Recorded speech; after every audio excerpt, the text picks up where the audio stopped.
우리 성경 읽겠습니다. 히브리서 4장 12절 시작. 하나님의 말씀은 살아있고 활력이 있어 좌우에 날선 어떤 검보다도 예리하여 혼과 영과 및 관절과 골수를 쪼개기까지 하며 또 마음의 생각과 뜻을 판단하나니.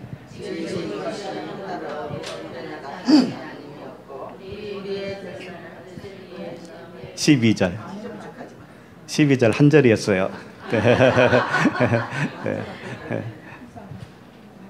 오늘 말씀의 주제는 안식 두 번째입니다.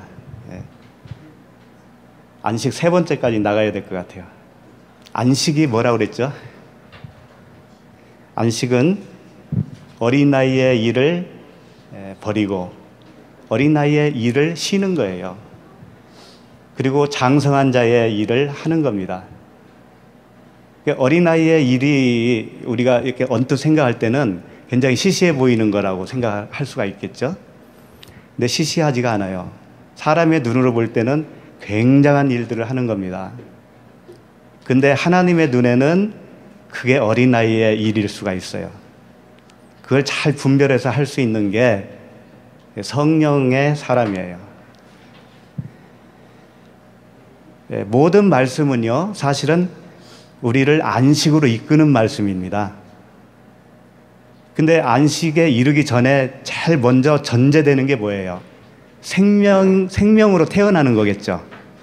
그러니까 내가 온 것은 그러잖아요. 예수님이 내가 온 것은 생명을 주고 생명을 얻게 하고, 누가? 양이. 양으로 생명을 얻게 하고, 그 다음에 뭐예요? 더 풍성하게 하려 함이라. 그게 예수님이 오신 목적이에요. 그러니까 첫째는 우리가 생명으로 태어나는 것이 목적이고, 태어났으면 자라야 됩니다. 영양분 잘 섭취하고 양식을 열심히 먹고, 그래서 튼튼하게 자라야 돼요. 그래서 풍성하게 되는 겁니다. 그게 안식에 이르는 거예요. 그렇기 때문에 우리는 이 세상에 사는 동안에 그 안식에 이르기를 힘쓰라. 그 힘쓰는 삶을 사는 겁니다, 우리가. 모두 지금 안식에 이르렀습니까?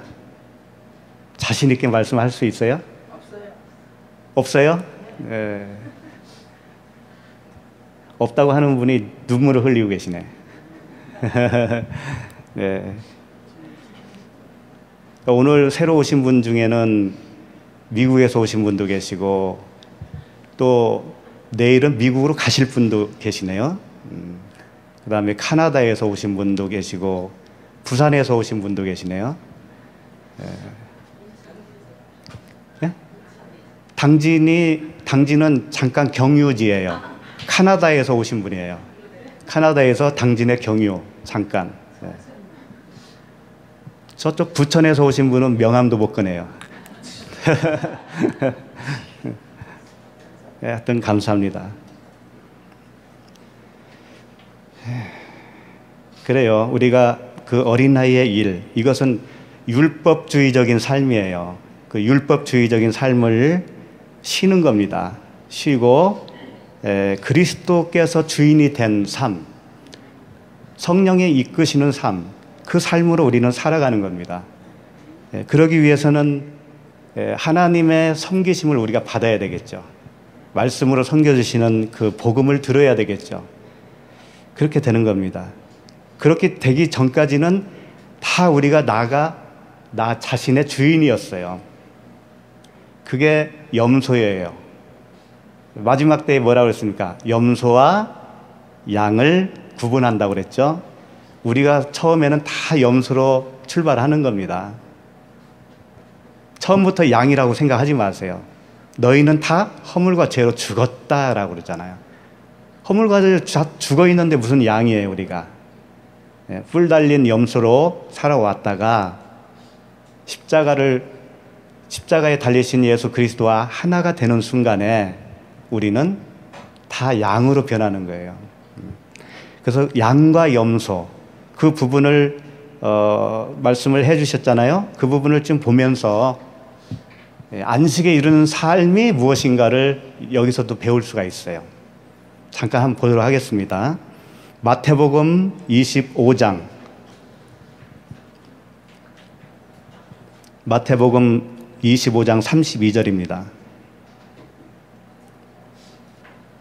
마태복음 25장 32절에 보시면 모든 민족을 그 앞에 모으고 각각 구분하기를 목자가 양과 염소를 구분하는 것 같이 하여.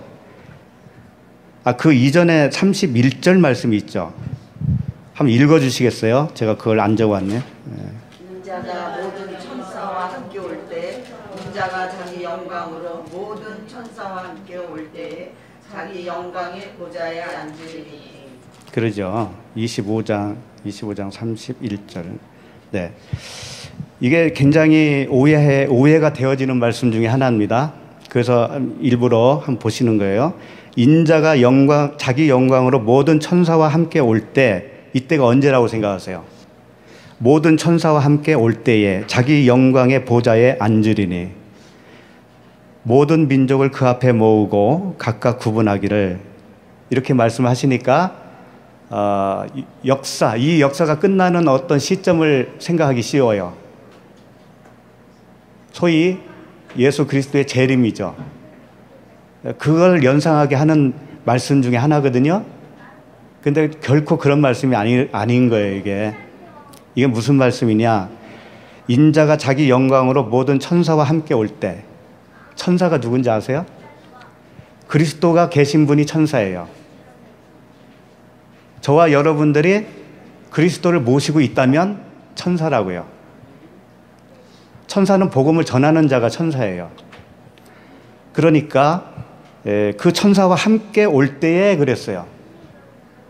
우리 안에 계신 그분이 우리와 함께 지금 계시잖아요. 그럼 이미 오신 거 아닙니까? 이렇게 올 때, 그러면 처음 오신 누군가가 있을 거예요. 예수 그리스도를 영접하지 않은 어떤 사람. 그 사람에게는 어떻게 된 거예요? 천사들과 함께 예수님 오신 거잖아요. 그렇죠? 그 사람에게도 복음이 들어가면 자기 안에도 어떻게 된 거냐면 31절 자기 영광의 보좌에 앉는 거예요. 그 성도 안에 그리스도께서 들어가시잖아요. 그러면 영광의 보좌에 앉으신 거라고요. 우리는 이미 그런 상태에 있죠. 그래서 우리가 영광스러운 존재가 되는 거예요. 예수 그리스도가 안 계시면 천사가 아니에요. 그 다음에 32절 보시면 모든 민족을 그 앞에 모으고 각각 구분하기를. 모든 민족을 그 앞에 모은다고 하니까 이것도 어떤 그 역사적인 끝에 재림하실 때에 모든 민족을 한 곳에 모으는 것처럼 상상하기가 쉬운데 결코 그런 말씀이 아니라고요. 모든 민족은 항상 누구 앞에 있어요? 예수 그리스도 앞에 있는 거예요. 그분은 따로 모을 필요가 없는 거예요. 그러나 그런 이 표현을 쓰는 것은 모든 민족이 그 앞에 항상 같이 있기 때문에 그분 손아귀에 우리가 다 있다라는 거예요. 그래서 양과 염소를 매일매일 구분이 되어집니다. 순간순간 다 구분이 되어지는 거예요. 그때가. 어느 때가 따로 있는 게 아니에요. 오늘도 양과 염소가 구분이 되는 거예요. 그러니까 어느 때가 없습니다. 그분에게는. 그걸 전제로 두고 25장 33절 양은 그 오른편에 염소는 왼편에 두리라. 오른편이라고 하는 것은요, 하나님이 인정하시는 쪽이에요. 하나님이 받으시는 쪽이에요. 그걸 오른쪽이라고 합니다. 양은 오른편, 염소는 왼편. 자, 그러면 양과 염소가 어떻게 갈라지는가?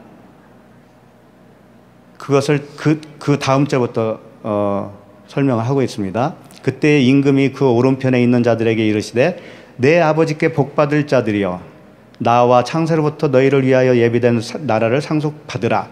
지금 누구에게 한 말씀이겠어요? 양이겠죠. 근데 그 양은 아버지께 복받았다라는 거예요. 아버지께 복받은 자가 양인 거예요. 어떤 조건이 없습니다. 그분이 복을 주시면 양이 된다니까요.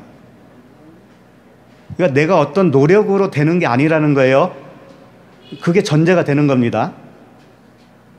복 있는 자는 심령이 가난한 자요, 이렇게 되는 거예요.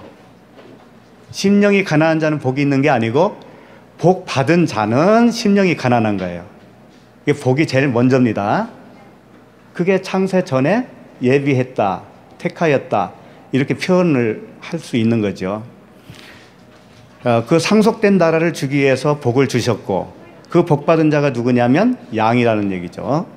네, 35절. 내가 줄일 때에 너희가 먹을 것을 주었고, 목마를 때에 마시게 하였고, 나그네 되었을 때에 영접하였고. 자, 내가 줄일 때에 할 때 예수 그리스도가 줄인다는 얘기잖아요. 그런데 우리가 예수 그리스도를 어떻게 봐요? 못 보잖아요. 그분이 어떻게 줄여 있는 것을 어떻게 알아요, 우리가? 그것을 어디서 설명을 하고 계시냐면 40절 보세요. 40절 보시면 임금이 대답하여 이르시되 내가 진실로 너희에게 이르노니 너희가 여기 내 형제 중에 지극히 작은 자 하나에게 한 것이 곧 내게 한 것이니라. 그러니까 여기 있는 작은 자 하나에게 베푼 거, 구제한 거, 그것이 누구에게 한 거란 말이죠? 예수 그리스도에게 한 것이다 라고 하는 거죠. 그런데 여기 잘 보시면 40절 잘 보시면 내 형제 중에 지극히 작은 자 하나라고 그랬습니다. 둘이 아니에요, 하나예요. 이게 누군지 아세요? 예수 그리스도 자신을 얘기하는 거예요. 소자에게 물 한 컵을 주면 결단코 잃어버림이 없다 할 때 그 형제 한 사람, 하나의 형제, 예수 그리스도예요. 그 의미는 우리 각자 한 사람 한 사람이 예수 그리스도와 같이 보는 거예요. 응? 옆 사람이 예수 그리스도라고 하는 한 형제란 말이에요. 그 형제에게, 근데 그 형제는 무슨 형제냐면 지극히 작은 자예요. 왜 지극히 작은 자여야만이 될까요? 지극히 작지 않아도 형제 될 수 있잖아요. 왜 지극히 작은 자여야 되냐면 나는 없다라는 거예요. 제일 작은 자가 누구겠어요? 자기를 부인한 자예요. 자기를 부인한 자. 십자가에서 죽어 없어진 자가 가장 작은 자예요. 그러니까 바울의 고백처럼 내가 그리스도와 함께 십자가에 못 박혔나니. 나는 없잖아요, 이제. 내가 없다라는 건 뭐냐면 천연적인 내 육체의 생명 있죠. 그게 없다, 그런 얘기예요. 예수 그리스도께서 함께 계시는 그 믿음으로 사는 것밖에 없는 거죠. 그게 지극히 작은 자예요. 그런 자에게 뭐 한 거예요? 구제한 거. 이제 그게 이제 다시 나오죠. 다시 올라가서 35절. 내가 줄일 때에 그랬잖아요. 내가 줄일 때에 너희가 먹을 것을 주었고. 그러면 그 지극히 작은 자는 줄일 때가 어떤 줄임인가를 아는 거예요. 육적인 줄임을 얘기하겠습니까, 여기서? 아니겠죠. 결코 육적 줄임을 얘기하는 게 아니고 그 형제가 굉장히 줄여 있는 거예요. 알고 싶은 거예요. 진리에 대해서 알고 싶고 복음을 듣고 싶고.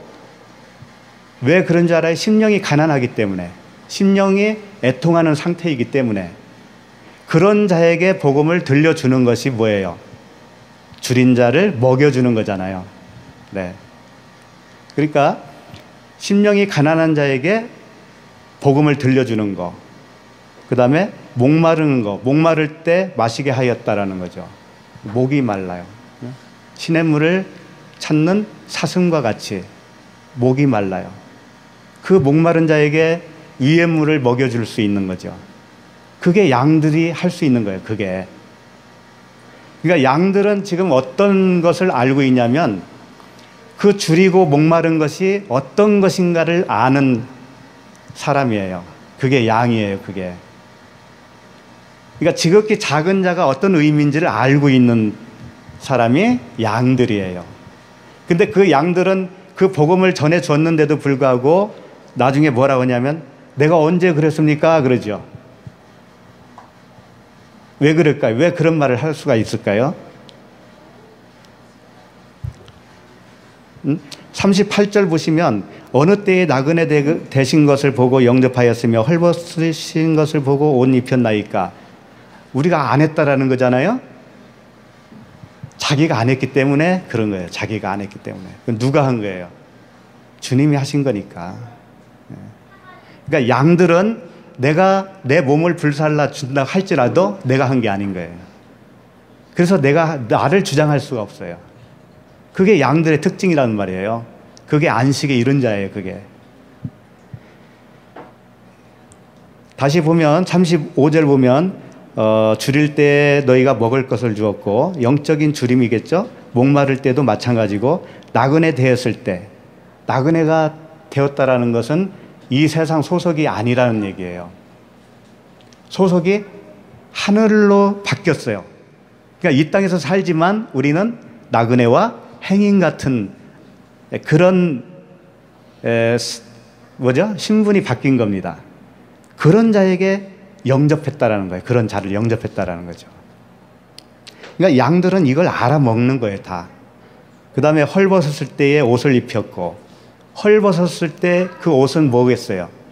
진리의 옷이겠죠. 그리스도의 옷을 아직 입지 못한 상태에 있는 자들, 그들에게 그 옷을 입혀주는 거예요. 복음의 옷을 입혀주는 거예요. 병들었을 때에 돌아보았고, 정말 병들었을 때 돌아보는 자들이 양들이라면 우리 다 어디를 가야 되겠어요? 밥 먹고. 병든 자들이 있는 곳이 어디예요? 병원이잖아요. 병원 방문해야 되잖아요. 그거 열심히 하면 우리가 양이 됩니까? 그런 말씀이 아니겠죠? 영적 병듦, 혼합복음에 아직 분별력이 부족한 분들, 그런 분들에게 진리를 전해주는 것이 그 병든 자들을 돌보는 거예요. 옥에 갇혔을 때에 와서 보았느니라. 이게 정말 문자적으로 옥에 갇힌 자를 돌보는 게 양들의 일이라면 어떻게 해야 되겠어요? 밥 먹고 다 교도소로 가야 되잖아요. 옥에 갇혔다라는 것은 율법 아래에 갇혀 있는 자, 율법 아래에서 해방되지 못한 자, 자기 존재에서 해방되지 못한 자. 자기 존재에서 해방되지 못한 사람은 어떤 자인 줄 알아요? 늘 근심 걱정에 사로잡혀요. 먹을 거 입을 거 많이 있는데도 불구하고 내년이 걱정돼요. 노년이 걱정돼요. 그게 안식에 이르지 못한 겁니다. 그게. 37절 이에 의인들이 대답하여 이르되 주여 우리가 어느 때에 주께서 줄이신 것을 보고 음식을 대접하였으며 목마른 것을 보고 마시게 하였나이까. 내가 한 게 없다라는 거죠. 그리고 문자적으로 그런 일을 했다라는 얘기가 아니라는 거예요. 자기네들은. 문자적으로 내가 그렇게 교도소에 가고 병문안 가고 그렇게 못했는데요. 그런 얘기잖아요. 이게. 그러니까 그래서 나온 말씀이 뭐예요? 40절에 임금이 대답하여 이르시되 내가 진실로 진실로 너희에게 이르노니 너희가 내 형제 중에 지극히 작은 자, 내 형제 중에 지극히 작은 자 하나에게 한 것이 곧 내게 한 것이니라. 형제는요, 형제할 때 형제는 예수 그리스도 한 분밖에 없어요. 그럼 옆 사람이 누구예요? 그리스도를 모시고 있는 형제니까 형제가 맞죠. 그래서 우리를 그리스도인이라고 하는 거예요. 그리스도인. 그리스도로 사는 사람이라는 뜻이에요. 그리스도인은. 내가 그리스도다라고 말은 할 수 없어요. 왜 그러겠어요? 그리스도는 머리시고 우리는 그의 몸이니까. 포도나무에 붙어있는 가지죠, 우리는. 그러나 하나님 입장에서는 뭐라고 했어요? 우리를 똑같이 그리스도로 보는 거예요. 근데 내가 감히 그렇게 말을 표현을 못할 뿐이지. 실상을 알라라는 거예요. 실상을.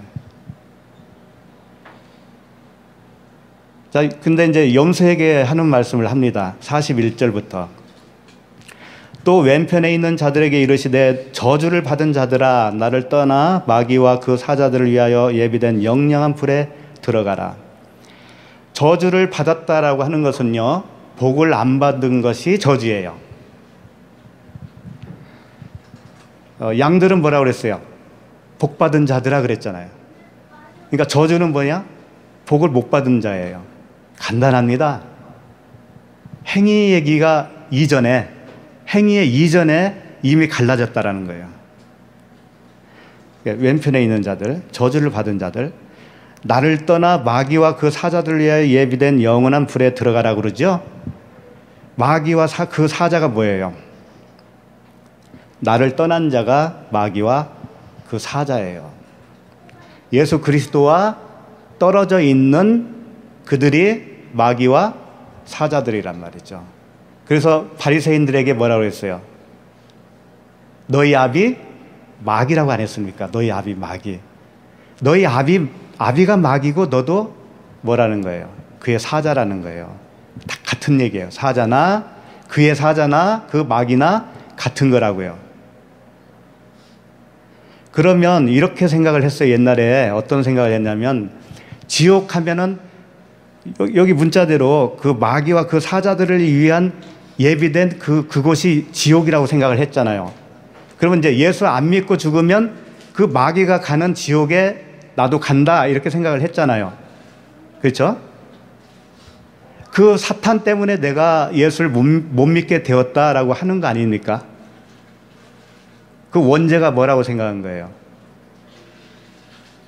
뱀이 속여서 꼬임에 빠져서 죄를 졌으니 그래서 지옥에 가게 됐는데, 그럼 누구 때문에 그 지옥에 가게 된 거라고 생각하시는 거죠? 뱀이잖아요. 자기를 꼬인 뱀. 그럼 하나님도 이상하잖아요. 이 세상에서도 원인 제공자가 더 큰 벌을 받는 거 아닙니까? 근데 하나님이 그걸 모를까요? 사탄이 우리를 유혹해서 예수 못 믿게 했다면 원인 제공자가 사탄이잖아요. 그럼 사탄만 벌해야 되는 거 아닙니까? 그렇죠? 그게 아니라는 거예요. 사탄이 따로 있는 게 아니에요. 이걸로 굉장히 헷갈려해요. 사실. 이게 이제 신학적으로도 잘 안 맞죠. 천사가 따로 있어야 되고 사탄이 따로 있는 존재로 여겼기 때문에 그래요. 성경 어디에도요 사탄이나 천사를 지었다는 말은 없어요. 만물을 다 지었다고 하시면서 동물 지었죠? 나르는 새, 물에 사는 물고기, 사람 다 지었다라고 품목이 나와 있잖아요. 근데 사탄을 지었다는 말은 없어요. 예수를 떠난 자, 복받지 못한 저주받은 자가 마귀와 그 사자들이라는 거예요. 그들의 특징은 뭔지 알아요? 42절, 내가 줄일 때에 너희가 먹을 것을 주지 아니하였고 목마를 때에 마시게 하지 아니하였다 그러는 겁니다. 그랬더니 이들이 뭐라고 대답하냐면 43절에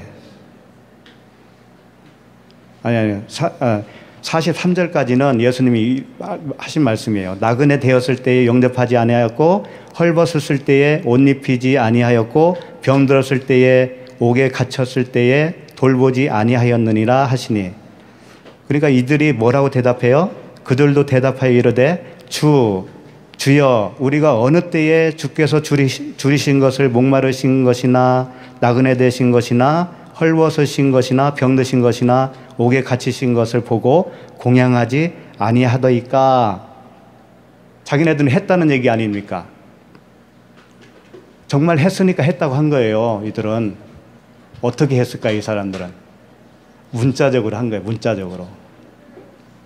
문자적으로 그렇게 열심히 섬겼다고요. 그 염소들의 특징이에요. 예를 들면 우리가 병든 자를 돌아보고 가난한 자를 도와주고 옥에 갇힌 자들을 가서 문안하고 하는 거 좋습니다. 그거 해야 돼요. 하지 말라는 얘기 아닙니다. 못 사는 나라에 가서 구호품도 전달해야 되고 그들을 도와야 되잖아요. 그거 열심히 해야 됩니다. 근데 그것만 하고 끝나잖아요. 그러면 이런 소리 듣는 거예요. 너희들 나에게 그렇게 해준 거 하나도 없는 거야.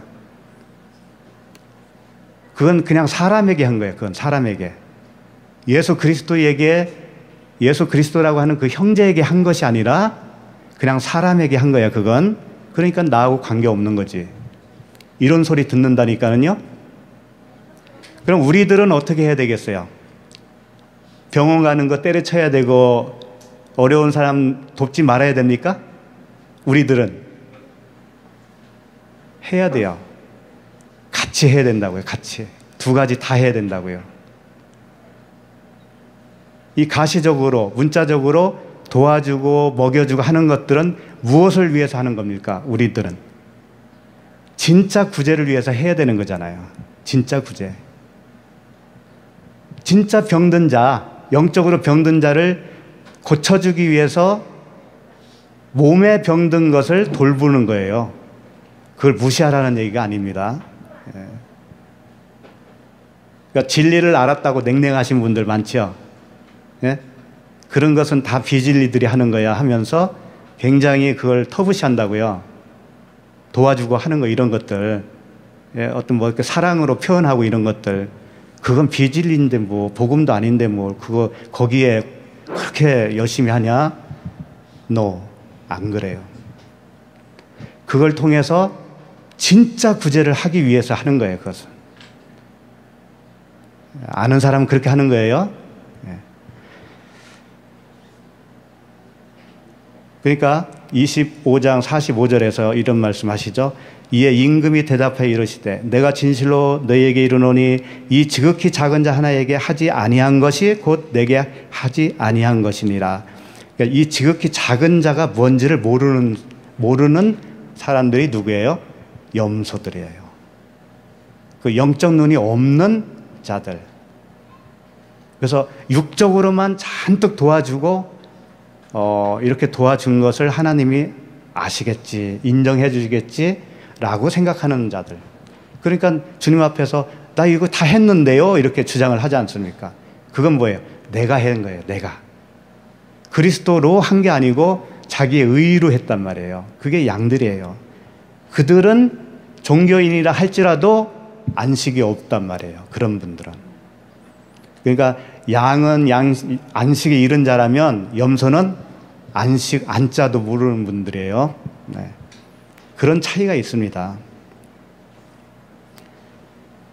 그러니까 결국 무슨 말씀을 하고 싶은 거냐면 양들은 주인이 예수 그리스도예요. 염소는 주인이 자기 자신이에요. 네. 자, 오늘 히브리서 4장 12절로 돌아가서 보도록 하겠습니다. 히브리서 4장 12절. 하나님의 말씀은 살아있고 활력이 있어 그랬습니다. 하나님의 말씀이 살아있고 활력이 없는 말씀도 있을까요? 있어요. 쉽게 말해서 하나님의 말씀이 살아있는 말씀이 있는가 하면 죽어있는 말씀이 있다라는 거예요. 그게 없으면 이렇게 쓸 필요가 없어요. 근데 그 살아있고 활력이 있는 말씀은 좌우에 날선 어떤 검보다도 예리하다 이거예요. 그래서 오늘 살펴보고자 하는 것은 좌우에 날선 검이라고 표현된 하나님의 말씀, 그 살아있는 말씀이 무엇이고 살아있지 못한 말씀이 무엇이냐, 그 부분을 보려고 하는 거예요. 쉽게 말해서 죽어있는 말씀은 뭐고 살아있는 말씀은 무엇이냐, 그런 거죠. 이제 칼, 검은요 다 같은 의미예요. 성경에 나오는 칼, 검, 마카이라라고 해요. 마카이라, 칼, 검이에요. 근데 이 좌우에 날선 검이라고 그랬습니다. 칼은 하나인데 날이 두 개라는 얘기죠. 감은 잡으셨겠죠. 뭐겠어요? 칼은 하나인데 날이 두 개예요. 하나는 율법이고 하나는 복음인데, 그게 하나가 됐을 때,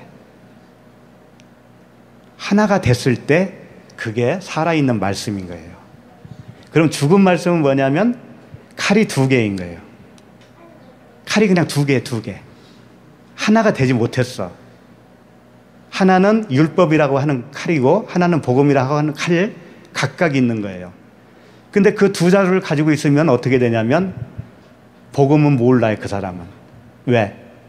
복음은 율법 안에 포장되어 있으니까, 숨겨져 있기 때문에 그걸 모르는 거예요.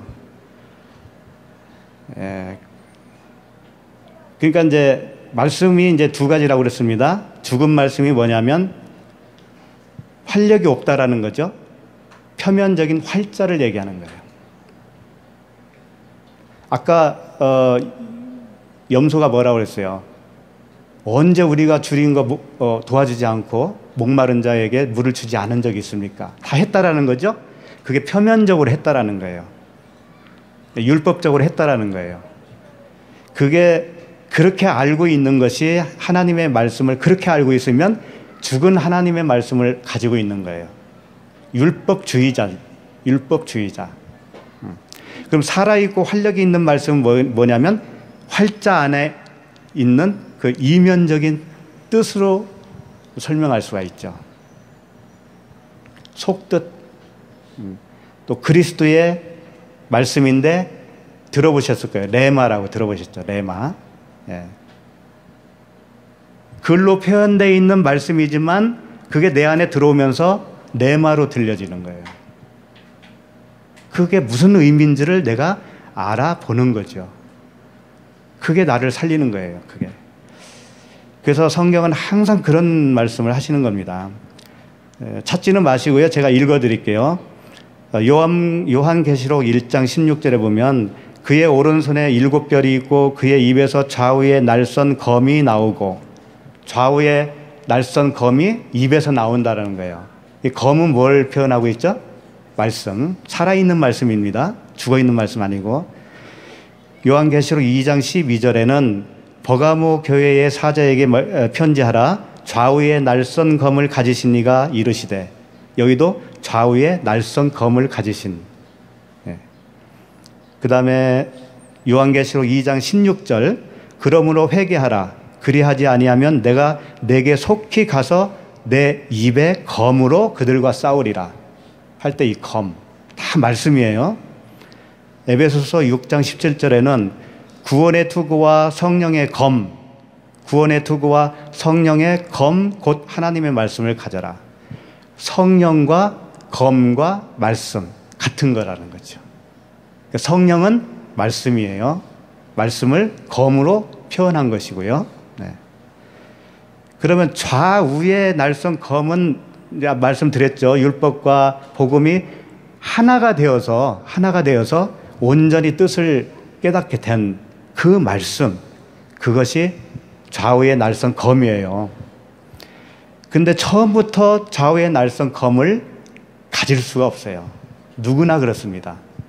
그것을 순차적으로 설명을 해 주시는 거예요. 그걸 좀 알 수 있는 부분이 있는데 마태복음 10장 9절을 한번 보도록 하겠습니다. 마태복음 10장 9절 너희 전대에 금이나 은이나 동을 가지지 말고 여행을 위하여 배낭이나 두벌옷이나 신이나 지팡이를 가지지 말라. 이는 일꾼이 자기의 먹을 것 받는 것이 마땅함이라. 이 말씀이 어떤 말씀일까요? 그런 거 해보셨는지 모르겠는데 그 DTS 같은 거 해보셨어요? 나중에 뭘 하든가요? 거지전도 하죠? 거지전도.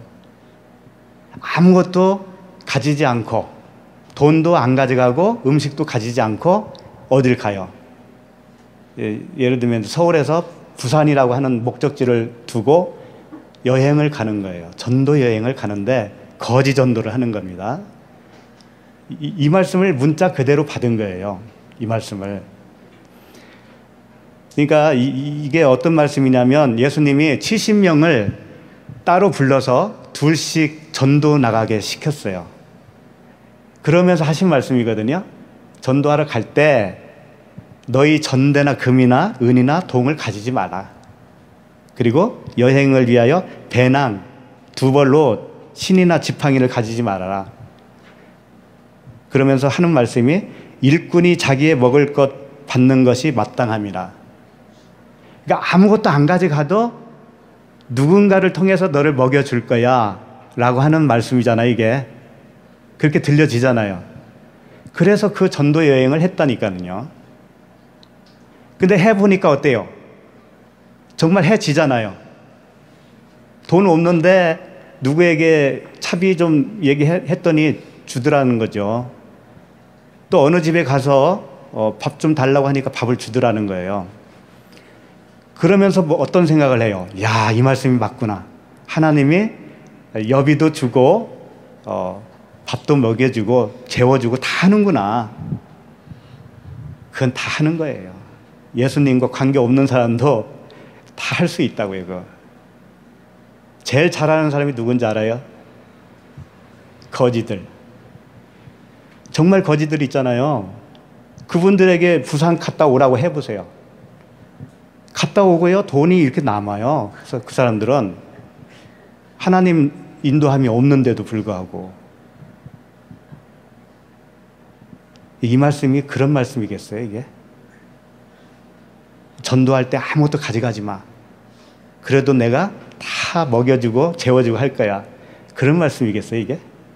그런데 나중에 보면 전대, 배낭 다 가지고 가. 또 이런 말씀을 하신다니까요. 주님이. 처음에는 가져가지 말라고 했다가 그 다음에는 가져가라고 한다니까요. 그럼 또 그게 무슨 말이에요, 그럼? 변덕쟁이에요, 예수님이? 여기서 전대라는 것은요, 이 띠에, 허리띠에 그 주머니가 달려있는 허리띠, 돈을 집어넣을 수 있는 허리띠예요. 말하자면 그게 뭐겠어요? 띠는 뭘 상징하고 있죠? 진리의 허리띠. 진리의 허리띠인데 가져가지 말라는 거죠. 그 다음에 금이나 은이나 동은 뭐겠어요?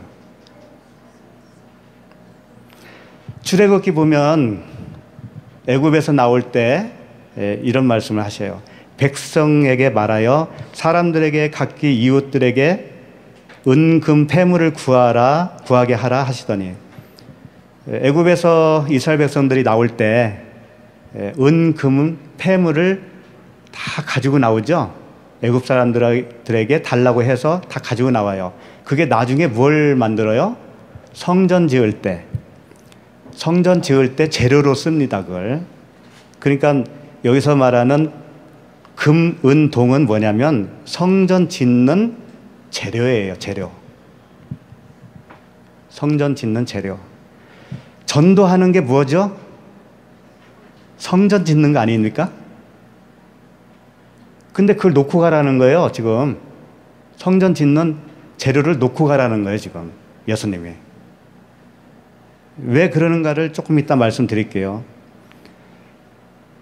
배낭은 뭐겠어요, 배낭? 배낭은 그 당시 음식을 넣을 수 있는 가죽 부대라고 그래요. 그러니까 먹을 양식을 가져가지 않는 거예요. 배낭을 가져가지 않는 것은. 두 벌 옷이 뭘까요? 두 마음, 율법, 선과 악. 아시겠죠? 율법이에요, 율법. 신은 뭐겠어요? 모세가 떨기나무 아래에서 떨기나무 앞에서 하나님을 대면할 때 뭐라고 하셨죠? 너의 신을 벗으라 할 때 그 신은 뭐겠어요? 세상신이죠, 세상신. 자기라고 하는 세상신. 그런데 그 신을 나중에는 신게 됩니다. 어떤 신을 신어요? 복음의 평안한 신. 그러니까 지금 이제 감 잡으셨겠지만 놓고 가라고 하는 건 뭐냐면 다 율법적인 것을 놓고 가는 거예요. 첫 번째 놓고 가라고 했을 때는 자기 생각, 육신의 자기 생각 내려놓고 가라. 그리고 율법으로 지어진 보이는 성전, 그것을 놓고 가라 라고 하는 거예요. 두 번째 가져가라고 했을 때는 무슨 의미로 가져가라고 했을까요? 새로운 복음으로 가져가라는 거예요. 그게 율법에서 복음으로 바꿔져서 진짜 진리로 가져가라고 하는 거예요. 그러니까 지금 어떤 것을 설명하고 있냐면 옛 것은 내려놔야 된다는 거예요. 옛 것은 복음 전할 때 없어야 된다는 거예요. 그걸로 하면 안 된다는 거예요. 그 새로운 것 가지고, 새 것 가지고 해야 된다는 거죠. 이제 아시겠죠? 가져가지 말라라고 하는 의미를 이제 아시겠죠? 예. 그리고 일꾼이 자기의 먹을 것을 받는 것이 마땅함이라고 그랬는데 이건 무슨 의미일까요?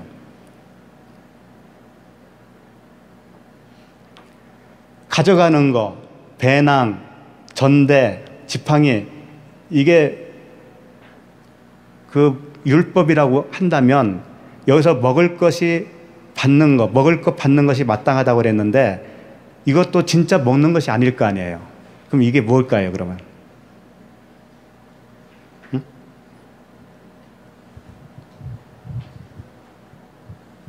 응? 말씀해 보세요. 그냥 생각나는 대로.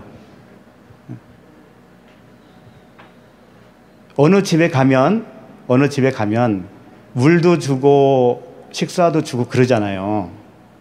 안 그런 집도 있겠지만 좀 야박하면 이제 안 주겠지. 그러나 손님으로 가면 웬만하면 다 주잖아요. 그 정도는. 그러면 여기서 받는다고 하는 게 뭐겠어요? 먹을 거 받는다는 것이 뭐겠어요? 그걸 알기 위해서는 말씀을 풀어야 된다니까요. 우리의 그 상상을 동원해서는 할 수 없어요. 말씀을 한번 보겠습니다. 요한복음 4장 31절이에요. 졸리신 분들은 그냥 주무셔도 됩니다. 날씨가 따뜻해가지고. 요한복음 4장 31절, 그 사이에 제자들이 청하여 이르되 납비어 잡수소서 이르시되 내게는 너희가 알지 못하는 먹을 양식이 있느니라. 예수님이 그랬잖아요. 너희가 알지 못하는 양식이 있다. 제자들은 눈치도 못 챈 거예요. 제자들은 동네에 가서 진짜 먹을 걸 구해온 거예요. 그 기간 동안에, 그 시간 동안에 예수님은 사마리아 여인과 대화를 하는 중이에요. 예. 이때가 지금 언제냐면 사마리아 여인과 대화가 거의 끝날 때쯤에 제자들이 음식 가지고 온 거죠.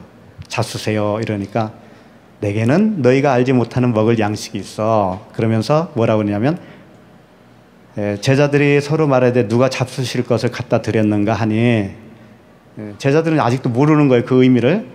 예수께서 이르시되 나의 양식은 나를 보내신 이의 뜻을 행하며, 나의 보내신 이의 뜻을 행하며 그의 일을 온전히 이루는 이것이니라. 이게 뭐예요? 예수께서 다 이루셨다. 십자가상에서 다 이루셨다 그랬잖아요. 그 다 이루심이에요. 그분의 죽으심이죠. 십자가의 죽으심. 왜 죽으셔야 했죠? 율법 아래로 오셔서 죄인이 되어 주셔서 그분이 율법의 조문을 찢어 주시기 위해서 십자가에 죽으신 거 아니에요? 우리의 죄를 도말하시기 위해서 그분이 죄인 되어서 죽으신 거 아닙니까? 그게 자기의 양식이라는 거예요. 그 일을 하는 것 자체가 그분이 먹으시는 양식이다, 그런 얘기예요. 그럼 우리의 양식은 뭐겠어요? 예수님이 이루신 일을 전하는 게 뭐예요? 우리의 양식이에요. 그러니까 우리가 주님이 그랬잖아요. 사람이 떡으로만 살 것이 아니고 또 뭐라고 그랬어요? 입에서 나오는 말씀으로 산다. 그러니까 육신의 양식이 있고 영의 양식이 있는데 예수님은 지금 어떤 양식을 말씀하고 있냐면 영의 양식이죠, 분명히. 그럼 우리도 영의 양식은 뭐냐면 그분이 하신 일을, 복음을 전하는 게 영의 양식이에요. 왜 그러겠어요? 양식하면 말씀 아닙니까? 근데 전하는 게 양식을 먹는 거라는 거잖아요, 우리가. 전해 보셨어요? 전해 보신 분은 알아요, 그걸. 내가 전하잖아요? 나도 모르게 말씀을 먹어요, 내가. 생각지도 않은 말씀들이 솟아난다니까요, 내 안에서. 지혜가 막 떠올라요. 그래서 그 사람에게 복음을 전하려고 나도 모르게 막 그 아이디어가 떠오르고요. 평소에는 생각지도 못했던 말씀들이 툭툭 튀어나오는 거예요. 그게 먹은 양식이에요, 내가. 그 일을 할 때. 그러니까 듣기만 하지 마세요. 비만증에 걸려, 잘못하면. 전해야 됩니다. 전해야 돼요. 한 사람에게라도 전해보세요. 친구, 동생. 전하면은요, 그게 양식을 먹는 거예요.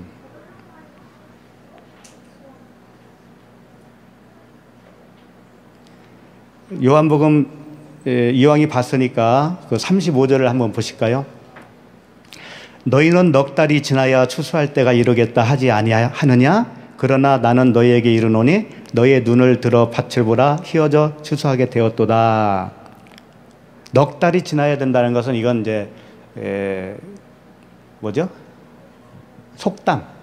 그 당시 속담으로 썼어요, 이게. 실제로 파종하고 추수할 때가 그 정도 걸리잖아요. 넉 달 걸리죠. 이게 넉 달은 영적 추수할 어떤 기간을 얘기하는 겁니다.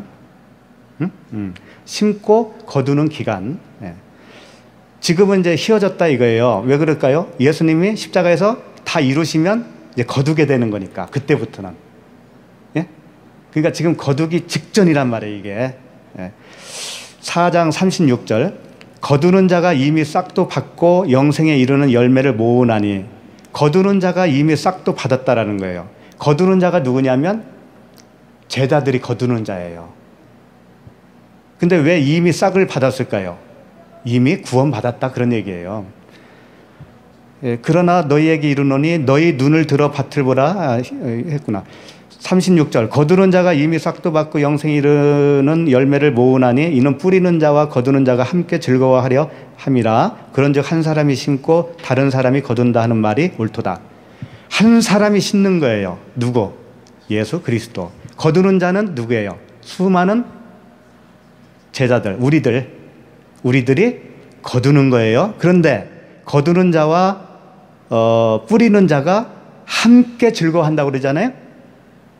그건 무슨 얘기냐면 심는 자도 그 일을 행하는 것이 자신의 양식이라면 거두는 자, 우리도 거두는 자도 그 복음으로, 복음 전함이 나의 양식이다, 그런 얘기예요. 그게 같이 즐거워하는 거예요, 같이. 그러니까 우리는 말씀만 듣고 가만히 있는 게 아니고 내가 말씀으로 지어지면 양식을 먹어야 되잖아요. 양식을 먹는 게 뭐예요? 전하는 거, 복음을 전하는 거. 그러면 내 안에서 생수가 솟아나와요. 그거 안 하면 그대로 정지되어 있어요. 그냥 성전은 지어져 있지만 그런 거예요. 그러면 이제 아까 마태복음 다시 가서 마태복음 10장 10절에 이는 일꾼이 자기의 먹을 것 받는 것이 마땅함이라 그랬잖아요. 그러면 내가 음식을 받는 것은 뭐냐면 내가 그들에게 복음을 전하는 거라고 그랬죠. 그럼 내가 양식을 먹는 거라고 그랬죠. 그런데 그들이 대접하는 것은 뭘까요? 그들이 대접하는 거. 전도 받는 집에서 대접을 했을 거 아닙니까? 그러면 그들이 대접하는 게 뭐냐 이거예요. 진짜 음식 말고.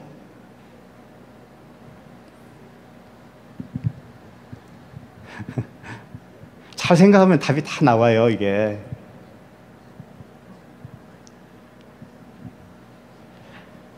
우리가 전하는 것이 내가 양식 먹는 거라면 전함을 받는 사람이 대접하는 건 뭐냐면요, 영접하는 거예요.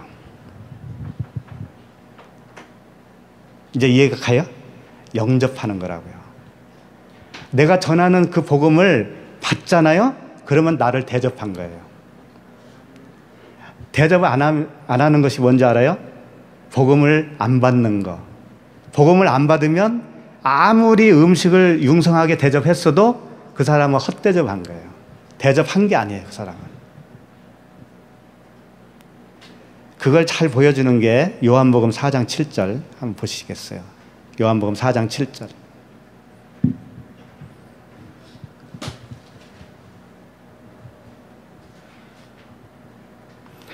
요한복음 4장 7절에 보니까 이제 사마리아 여인과 예수님이 대화하는 겁니다. 예수님이 뭐라고 했냐면 사마리아 여자 한 사람이 물을 길러 왔음에 예수께서 물을 좀 달라 하니, 물을 좀 달라 하는 것이 뭐예요? 나를 대접하라 그런 얘기 아닙니까? 맞죠? 네. 그러면 사마리아 여자 입장에서는 예수님을 대접하려면 뭘 줘야 되는 거예요? 물을 주면 될 거 아니에요, 물을.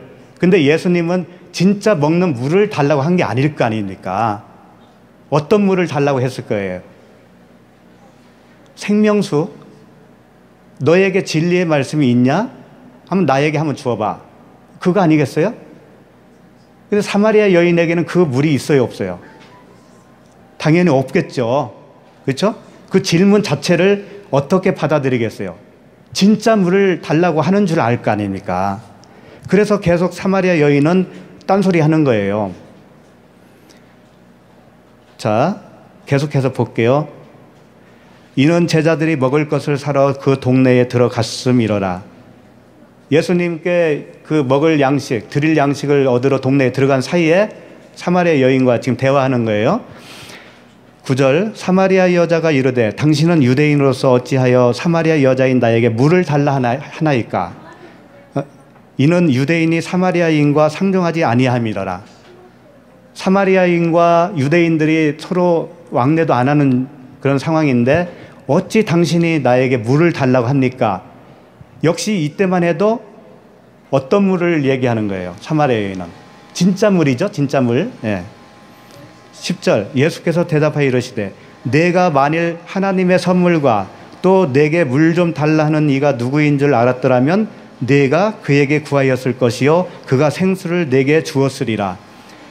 예수님이 달라고 하는 물을 달라고 하는 예수님이 누군지를 알았더라면 네가 나를 주려고 할 게 아니고 뭐 할 거라고 하는 거예요? 구하였을 것이다 그러잖아요. 구하였을 것이다. 이 구하는 게 뭐예요? 대접하는 거라니까요. 사마리아 여인이 예수님을 대접하려면 진짜 물을 대접하는 게 대접이 아니고 그 물을 주세요 라고 구하는 게 대접이라는 거예요. 근데 지금 사마리아 여인은 구하는 것이 뭔지도 몰라요. 무엇을 구해야 할지도 모른다고요. 11절, 여자가 이르되 주여 물길 그릇도 없고 이 우물은 깊은데 어디서 당신이 그 생수를 얻겠사옵나이까? 아직도 모르고 있는 거죠? 진짜 그 물을 가지고만 지금 얘기하는 거죠. 4장 12절, 우리 조상 야곱이 이 우물을 우리에게 주셨고 또 여기서 자기와 자기 아들들과 짐승이 다 마셨는데 당신이 야곱보다 더 크니까 예수께서 대답하여 이르시되 이 물을 마시는 자마다 다시 목마르려니와. 이 말씀은 뭐예요? 내가 지금 하려고 말하고 있는 물은 이 물을 얘기하는 게 아니야. 이 물은 먹어도 다시 목마른 거야. 다시 목마르는 물 가지고 내가 얘기하겠냐? 내가 주는 물은 영원히 목마르지 아니하는 그런 물이야. 14절에 그 말씀 하셨잖아요. 내가 주는 물을 마시는 자는 영원히 목마르지 아니하리니 내가 주는 물은 그 속에서 영생하도록 솟아나는 샘물이 되리라. 여자가 이르되 주여 그런 물을 내게 주사 목마르지도 않고 또 여기 물 길러 오지도 않게 하옵소서. 이제 여기서 사마리아 여인이 이제 뭘 요청을 해요? 물 달라고 요청을 하죠. 이게 대접이라니까요. 왜 그러겠어요? 왜 요청하는 게 대접이 되겠어요? 요청을 해야 내가 전할 수 있잖아요. 그럼 전하면 나는 뭘 먹는 거예요? 전하는 게 양식 먹는 거라고 그랬잖아요. 네, 그런 원리인 거예요. 영적 원리는 이런 거란 말이에요. 아셨죠? 그렇지만 여기서도 사마리아 여인은 그 생수를, 진리의 생수를 얘기한 건 몰라요. 아직은 모르면서도 요청을 한 거예요. 우리가 처음에 다 그랬습니다. 처음에 교회 가서 뭘 기도했습니까? 사마리아 여인 같은 기도 안 했어요? 요청은 했지만 먹는 걸 요청한 거 아닙니까? 이 세상에서 필요한 거. 그렇죠? 다 그렇게 시작하는 거예요. 근데 그건 진짜 대접이 아닌 거예요. 그게 이제 진짜 대접을 어디서 하냐면은 40절, 요한복음 4장 40절, 사마리아인들이 예수께 와서 자기들과 함께 유하시기를 청하니 거기서 이틀을 유하시매. 이게 진짜 요청이에요. 사마리아 여인이 전한 복음을 듣고 정말 복음을 깨닫게 된 거예요. 그래서 주님을 자기 집에 유하기를 요청을 하는 거예요. 진짜 더 듣고 싶은 거예요. 이제 진짜 생수를 먹고 싶은 거예요. 이게 진짜 대접인 거예요. 이게. 그래서 41절 예수의 말씀으로 말미암아 믿는 자가 더욱 많아졌다 그러잖아요. 그러니까 이런 말씀이 있죠.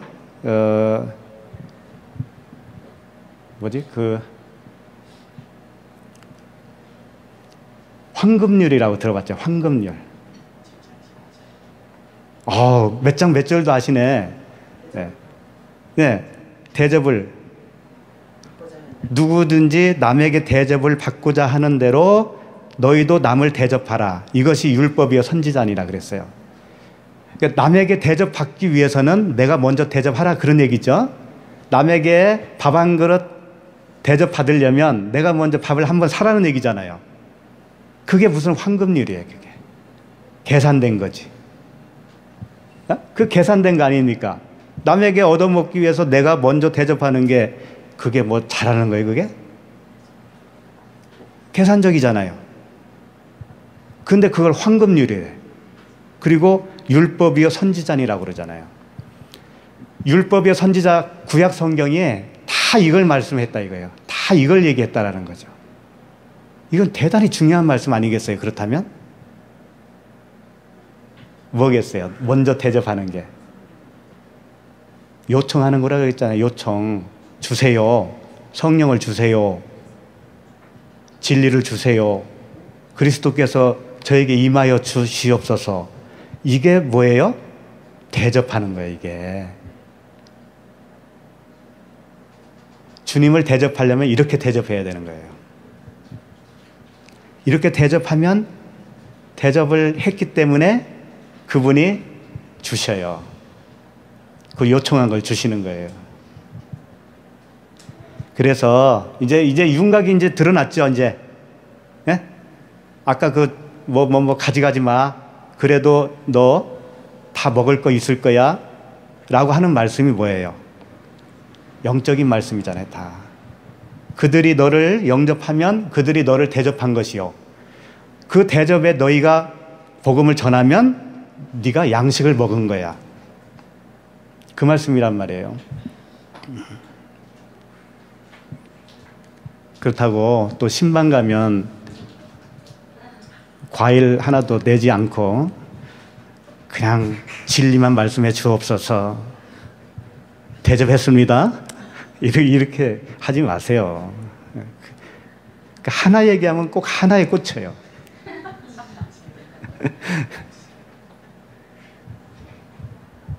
그러지 마세요.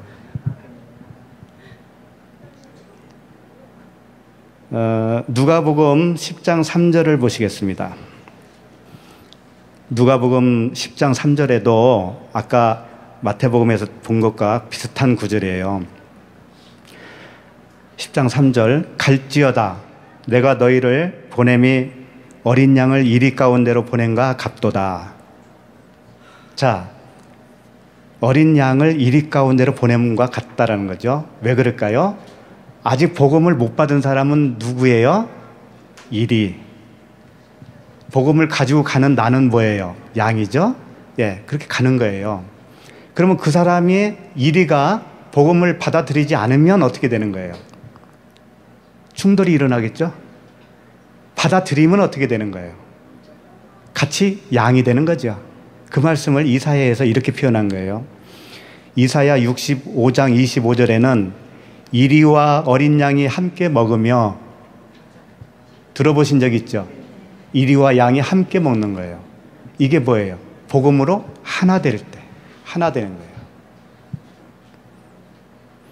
뭐 저 천국 가가지고 이리하고 양이 그냥 싸우지 않고 잘 노는 거, 그런 말씀이 아니라고요. 예. 4절, 누가복음 10장 4절, 전대나 배낭이나 신발을 가지지 말며 길에서 아무에게도 문안하지 말며. 여기서도 똑같은 말씀 하시죠? 근데 좀 달라요. 길에서 아무에게도 문안하지 말래요. 전도하러 가는데 길에서 사람 만나면 인사도 하지 말고 눈도 마주치지 말고 아는 척도 하지 말라는 거죠. 왜 그럴까요?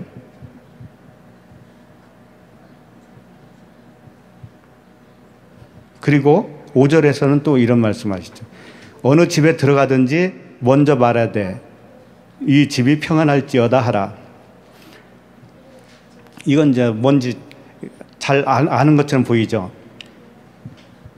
먼저 이 신발을 가지지 말고, 배낭이나 신발을 가지지 말고, 이런 것은 아까 설명드렸죠. 율법을 가져가지 말라, 비진리를 가져가지 말라, 자기 의를 가져가지 말라, 자기 생각으로 하지 말라, 그런 뜻이라고 그랬죠. 길에서 아무에게도 문안하지 말라는 얘기는 뭐냐면요, 진리의 말씀을 밖에다가 전하지 말라, 그런 얘기예요. 길가밭, 돌짝밭 아시죠? 거기는 뿌려봐야 뭐예요? 싹이 안 나죠. 그러니까 받아들이지 않는 사람에게는 주지 말라, 그런 얘기예요. 길에서 문안하지 말라는 얘기가 그 길은 받아들이지 못하는 심령을 얘기하는 거예요. 그리고 복음은 어디에다가 초점을 맞춰야 되냐면 그 사람의 심령 속에 초점을 맞춰야 됩니다.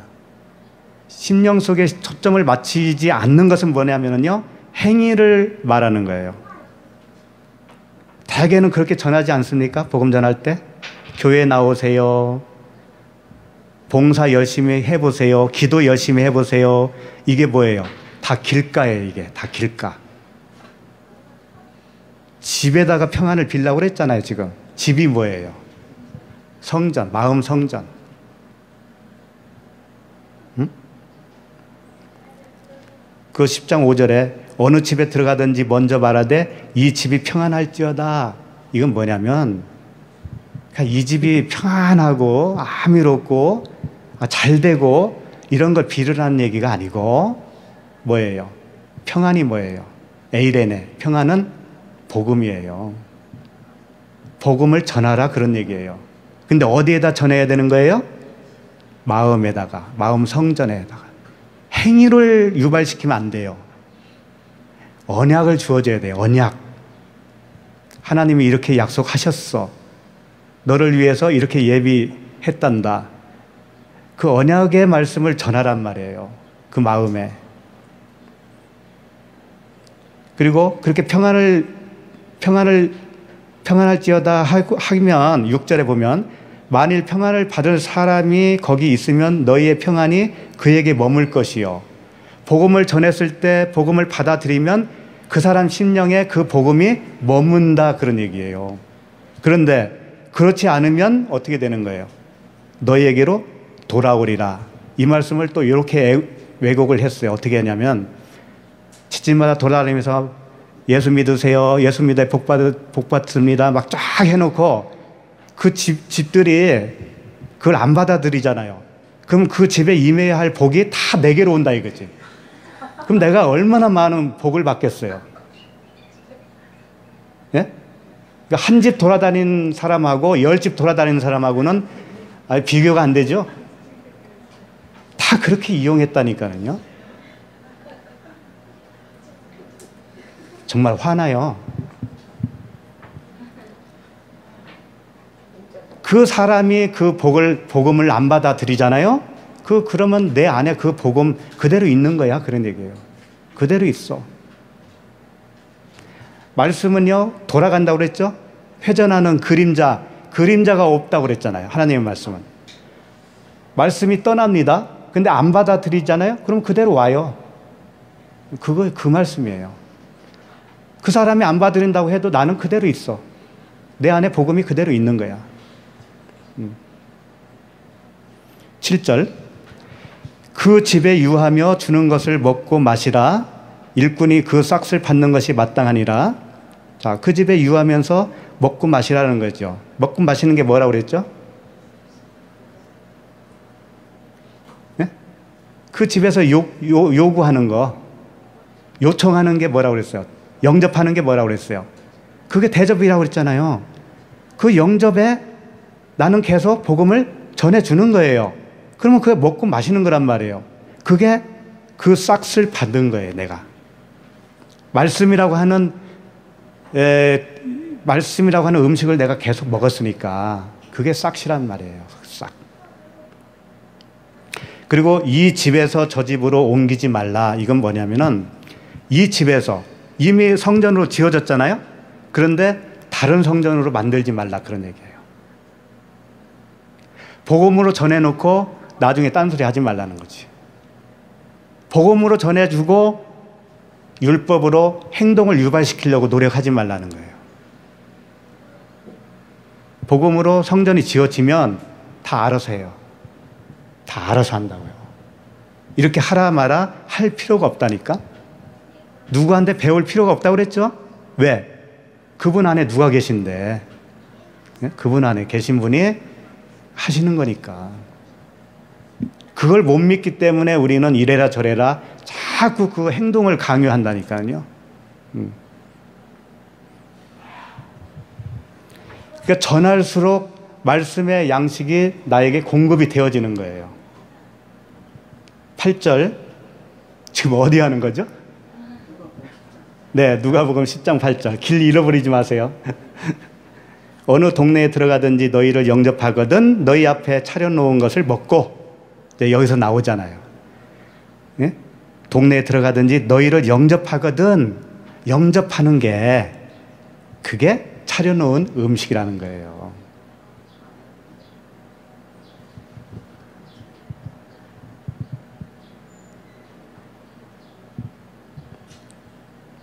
(9절) 거기 있는 병자들을 고치고 또 말하기를 하나님의 나라가 너희에게 가까이 왔다 하라. 병자가 없는 집도 있을 텐데, 그렇잖아요? 그리고 병자들이 10명 있으면 10명 다 고쳐질까요? 이건 진짜 병자 얘기 아니에요. 영적으로 병든 자, 율법 아래에서 온전히 벗어나지 못한 상태에 있는 자, 그들에게 복음과 진리로 풀어주라 그런 얘기입니다. 네. 18절, 이거 뭐, 10절. 어느 동네에 들어가든지 너희를 영접하지 아니하거든 그 거리로 나와서 말하되 너희 동네에서 우리 발에 묻은 먼지도 너희에게 떨어 버리노라. 이게 무슨 말씀이냐면 이제 영접하지 않는 집도 있을 거 아니에요. 영접하지 않는 것이 뭐예요? 대접하지 않는 거죠. 대접하지 않으면, 영접하지 않으면 전할 수가 없는 거예요. 그럼 전하지 못하는 걸 끝나지 말고 마지막 뭘 하라는 거예요? 발에 묻은 먼지도 떨어버리라는 거예요. 떨어버리면서 한마디 더 하라는 거죠. 뭐라고 그랬어요? 하나님의 나라가 가까이 온 줄 알라. 그리고 내가 너희에게 말하노니 그날에 소돔이 그 동네보다 견디기 쉬우리라. 이 말씀을 꼭 하고 나오라는 거죠. 먼지를 떨으라는 얘기는 뭐냐면요, 모든 인간은 이 티끌과 같습니다 라고 하는 것을 가르치라는 거죠. 당신 지금 복음을 안 받아들이지만, 자기 자신을 믿고 그렇게 살고 있지만, 당신 재물을 믿고 살고 있지만 당신은 티끌입니다. 이걸 말해주라는 거예요. 당신은 생명이 없습니다. 이걸 말해주라는 거예요. 그리고 나중에 소돔과 고모라가 더 견디기 쉬울 정도로 당신은 그런 불못에 들어갈 겁니다. 이걸 말해주고 나오라는 거예요. 그러면 그 이후에는 하나님이 역사하실 수도 있고 안 하실 수도 있고 그냥 맡기는 거죠. 이제 지금까지는 하나님이 가져가지 말라고 하면서 주신 말씀이에요. 전대나 배낭이나 먹을 양식이나 지팡이나 가져가지 말라라고 하면서 주신 말씀이라고요. 그런데 이제 누가복음 22장 35절에 보면 이제 판도가 바뀝니다. 한번 볼까요? 22장 35절.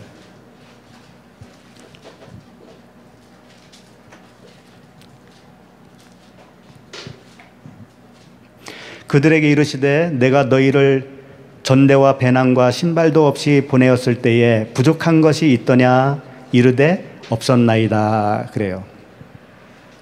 이 거지 전도를 보냈더니 잘 갔다 왔지, 얻어먹을 거 잘 얻어먹고 부족한 거 없었니? 그런 얘기가 아닌 거예요. 그게 아니고 놓고 가라는 것이 뭐라고 그랬어요? 율법이라고 그랬죠. 율법을 놓고 갔다고 하는 것은 뭘 가져간 거가 될까요? 진리, 복음을 가져간 거예요. 그러니까 부족한 게 있을까요? 없을까요? 없지요. 그 말씀이라 이게. 36절. 이르시되 이제는 전대 있는 자는 가질 것이요 그랬어요. 배낭도 그리하고 검 없는 자는 겉옷을 팔아 살지어다. 이제 가져가라는 거죠. 이때 가져가는 것은 뭘까요? 진리. 처음 포도주는 사람이 만든 포도주였는데 두 번째 포도주는 누가 만든 거예요? 주님이 만드셨잖아요. 물로 만든 포도주. 그런 개념이에요, 이게. 처음 전대는 율법의 전대, 사람이 만든 생각이었다면 두 번째 전대는 뭐겠어요? 성령의 전대, 진리의 전대가 되겠죠. 그것은 가져가라 그런 얘기예요. 그런데 여기서 보면은 검 없는 자는 겉옷을 팔아 살지어다 그랬어요. 이제 검 얘기 하려고 이제 여기까지 온 거예요. 이제 검 얘기 나왔어요. 이제 검이 뭐겠어요? 말씀이잖아요. 좌우의 날선 검, 살아있는 말씀. 그 말씀을 뭘 팔아서 살라는 얘기예요. 겉옷이 뭐겠어요? 율법이죠. 그러니까 율법을 팔아서 율법으로 진리의 말씀으로 바꾸라는 얘기죠. 그랬더니 이제 37절 보세요. 37절. 내가 너희에게 말하노니 기록된 바 그는 불법자의 동료로 여김을 받았다 한 말이 내게 이루어져야 하리니 내게 관한 일이 이루어져 감이니라. 이게 무슨 말씀이냐면 불법자의 동료로 여김을 받았다. 예수 그리스도께서 불법자가 누구예요? 우리들이잖아요. 우리들. 죄인, 율법 아래에 있는 모든 사람들이죠. 그 사람들과 동료가 되었다 그런 얘기예요. 하나가 되었다 그런 얘기죠. 죄인이 되었다 그런 얘기예요. 그래서 그 말이 지금 이루어져 가고 있는 거예요. 지금 예수님이 이때 말씀하시는 것이. 그랬더니 38절에서 그들이 여짜오되 주여 보소서 여기 검 둘이 있나이다. 대답하시되 족하다 하시니라. 아까 뭐라고 그래서 검을 어떻게 사라고 그랬어요? 겉옷을 팔아서 검을 사라고 했더니 베드로가 뭐라고 대답을 하냐면 여기 검이 둘이 있습니다. 그러는 거예요. 검 2개를 가져왔어요. 그랬더니 예수님이 족하다 그랬어요. 그럼 예수님이 족하다고 했을 때는 이 2개의 검이 진리다 그런 얘기일까요? 아니에요. 왜 그러냐면 예수님이 아직 십자가에서 완전히 이루지 않은 상태에서 주신 말씀이라고요. 바로 그 37절에서 뭐라 했냐면은 내게 이루어져야 하리니 그러잖아요. 예? 앞으로 이루어질 거야. 내가 십자가에서 죽을 거야. 그래서 완성을 할 거야. 그 이전에는 어떻게 된다면 어떻게 되느냐? 말씀이라고 하는 검을 사기는 사는데 2개로 산다 이거지. 좌우의 양날 검이 아니다라는 얘기예요. 검이 하나가 되어야 돼요. 하나가. 그런 속뜻이 있는 거예요. 38절 그들이 여짜오되 주여 보소서 여기 검이 둘이 있나이다. 대답하시되 족하다 그랬어요. 자, 그러면 이제 검, 칼, 이게 마카이아라고 하는 단어인데 양날이 선 검을 주러 왔다라고 하는 말씀을 예수님이 이런 말씀 하셨어요. 그냥 찾지 마시고 읽어드리면 마태복음 10장 34절에 내가 세상에 화평을 주러 온 줄로 생각하지 말라. 화평이 아니요 검을 주러 왔노라 그랬습니다. 화평을 주러 온 게 아니고 검을 주러 왔다 이거예요. 그러면서 내가 온 것은 사람이 그 아버지와 딸이 어머니와 며느리가 시어머니와 불화가 있을 것이다. 이런 말씀하셨어요. 그게 무슨 말씀일까요? 그러면서 사람의 원수가 자기 집안 식구라고 그러거든요. 그러니까 검을 주러 왔다 할 때 그 검은 뭐라고 그랬죠? 말씀이라고 그랬죠? 근데 양날 선 검이어야 되는 거예요. 진리여야 돼요. 진리의 말씀 아니면 화평합니다. 안 그래요? 진리의 말씀 아니면 그냥 화평한다니까? 비진리로 화평한다 이거예요. 그 비진리로 화평한 상태를 깨려면 어떻게 돼요? 진리의 말씀이 들어가야 되죠. 진리의 말씀 들어가면 그때부터 이제 그 가정에 불화가 생기는 거예요. 그래서 사람이 그 아버지와 라고 하는 것은 아버지는 진리, 그 사람은 율법. 딸이 어머니와 할 때 딸은 율법, 어머니는 진리. 며느리가 시어머니와 할 때 며느리는 율법, 시어머니는 진리. 이렇게 나눠진다 이거예요. 실제로 시어머니와 며느리가 싸운다 그런 얘기 아니에요.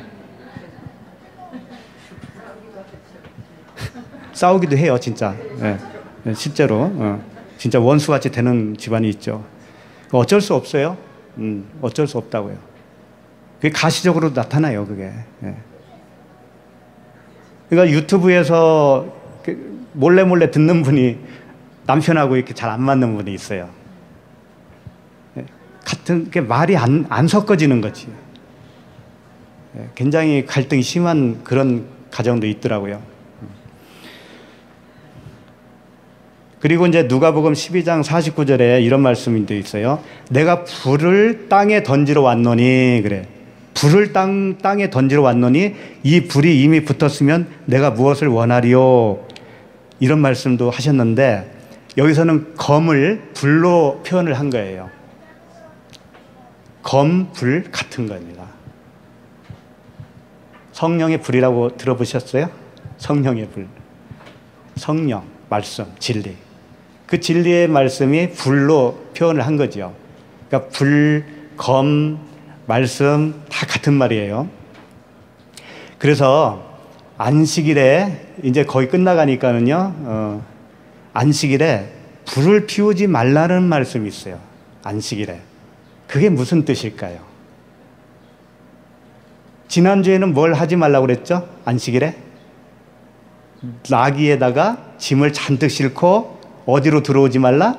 예루살렘으로 들어오지 말라. 거기서 장사하지 말라고 그랬잖아요. 그것은 율법의 짐이라고 그랬습니다. 수고하고 무거운 짐. 나귀는 세상이에요. 우리가 나귀였단 말이죠. 그 율법의 짐을 가지고 오지 않는 것이 뭐라고요? 안식이란 말이죠. 안식.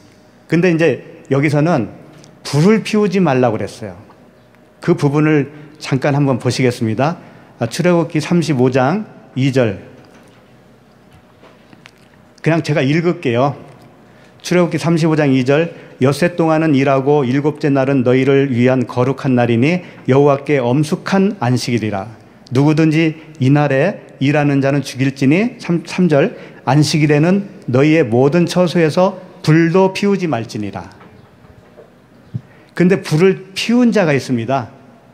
불 피우지 말라 했더니 레위기 10장 1절에 보면 아론의 아들 나답과 아비후가 각기 향로를 가져다가 여호와께서 명령하시지 아니하신 다른 불을 담아 여호와 앞에 분향하였더니 불이 여호와 앞에서 나와 그들을 삼킴에 그들이 여호와 앞에서 죽은지라.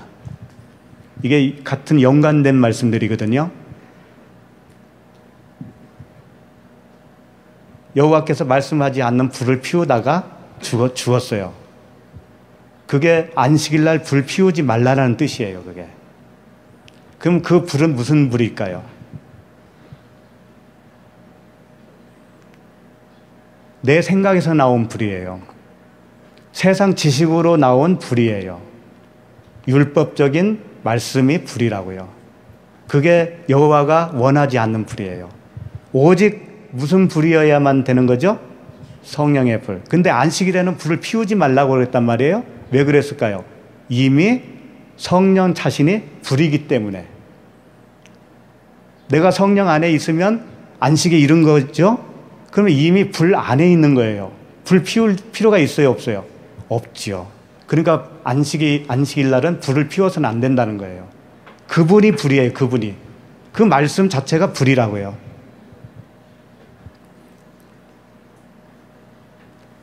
그러니까 지금 안식과 관계된 지금 말씀을 계속 드린 겁니다. 예, 우리가 잘못된 생각들, 잘못된 말씀들, 이걸 걷어내야 안식이니까. 그래서 이제 하나만 더 걷어내고 끝내겠습니다. 마태복음 26장 55절. 마태복음 26장 55절에 보면 그때에 예수께서 무리에게 말씀하시되 너희가 강도를 잡는 것 같이 칼과 몽치를 가지고 나를 잡으러 나왔느냐? 내가 날마다 성전에 앉아 가르쳤으되 너희가 나를 잡지 아니하였도다. 자, 예수님이 이제 잡히시는 그런 현장에서 하신 말씀이에요. 가룟 유다가 예수님을 팔고 이제 잡으러 온 거죠. 그런데 여기서 예수님이 하신 말씀이 강도를 잡는 것 같이 칼과 몽치를 가지고 왔냐? 이런 말씀 하시죠. 근데 이게 맞아요. 예수님이 강도인 거예요. 예수님이 강도라니까 여기서는 왜? 우리가 강도니까 예수님도 우리와 똑같이 되어줘야 되잖아요. 그러니까 그 강도는 뭘로 잡는 거예요? 칼과 몽치로 잡는 거예요. 칼은 뭘까요? 여기서 칼은 율법이라는 칼이에요. 응? 그리고 몽치는 뭐예요? 몽치는 크셀론이라고 되어 있는데 나무예요, 나무. 몽치가 나무까지. 그게 뭐겠어요? 나무에 달린 자마다 뭐라고 그랬죠? 저주 아래 있다고 그랬죠? 십자가가 나무잖아요. 그러니까 십자가 율법 이것을 가지고 강도를 잡는 거라는 거죠. 예수님이 무엇 때문에 죽어요? 율법에 의해서 죽잖아요. 율법에 의해서 죄인이 되는 거잖아요. 그렇죠? 그러니까 율법이라고 하는 칼과 십자가, 형틀을 가지고 예수님을 죽이는 거라니까는요. 예수님을 잡으러 온 거죠. 그걸 가지고. 그러니까 이때만 해도 칼은 율법을 상징하고 있습니다. 여기서. 예. 자, 그 다음에 마태복음 26장 51절 보시면 예수와 함께 있던 자 중에 하나가 손을 펴 칼을 빼어 대제사장의 종을 쳐 그 길을 떨어뜨리니, 그런 말씀이 있죠. 이게 누가 그랬어요? 자, 하여튼 이 말씀에서 보면 대제사장의 종이라고 그랬죠. 대제사장은 뭐예요? 율법에 의해서 제사를 지내는 제사장이잖아요. 그러니까 율법이죠. 그럼 그 율법의 종은 또 뭐겠어요? 똑같은 율법이죠. 그러니까 율법이라고 하는 종의 길을 베었다라는 것은 뭐냐면 표면적으로 길을 벤 거죠. 우리는 어떤 기가 베어져야 되는 거죠? 표면적인 길을 베어가지고 되는 건 아니잖아요. 마음의 기가 열려야 되잖아요. 그러니까 지금은 그걸 못하는 거예요. 이 율법의 칼로는 그걸 못하는 거라고요. 표면적인 길을 뚫기는 하지만 마음의 길을 뚫지는 못해요. 율법의 칼은 그걸 설명하고 있다고요. 그 다음에 52절, 이에 예수께서 이르시되 내 칼을 도로 칼집에 꽂으라. 칼을 가지는 자는 다 칼로 망하느니라. 이게 무슨 뜻일까요? 칼 가진 자는 칼로 다 망한대. 율법의 칼을 쓰면 다 망하는 거죠. 근데 칼집에 꽂으면 괜찮아요. 뭘까요? 칼집이 뭘까요? 칼집이 나예요. 칼집이 성전이에요. 집이잖아요, 집. 성전이에요, 성전. 성전에 뭐가 있어야 되는 거예요? 말씀, 칼이라고 하는 말씀이 성전에 있어야 되잖아요. 그렇게 안 하고 말씀이 떠돌아다니면 어떻게 되는 거예요? 밖에 있으면 망하는 거잖아요. 망하는 거. 내 안에 말씀이 없는 거잖아요. 그게 율법으로 꽉 차 있으면 진짜 말씀이 없는 거잖아요.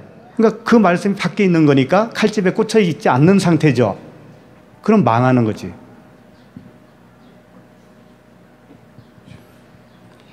아니 웃기잖아요. 칼집에 꽂으면 망하지 않고 칼집에 안 꽂으면 망한다는 게 말이 되냐고요.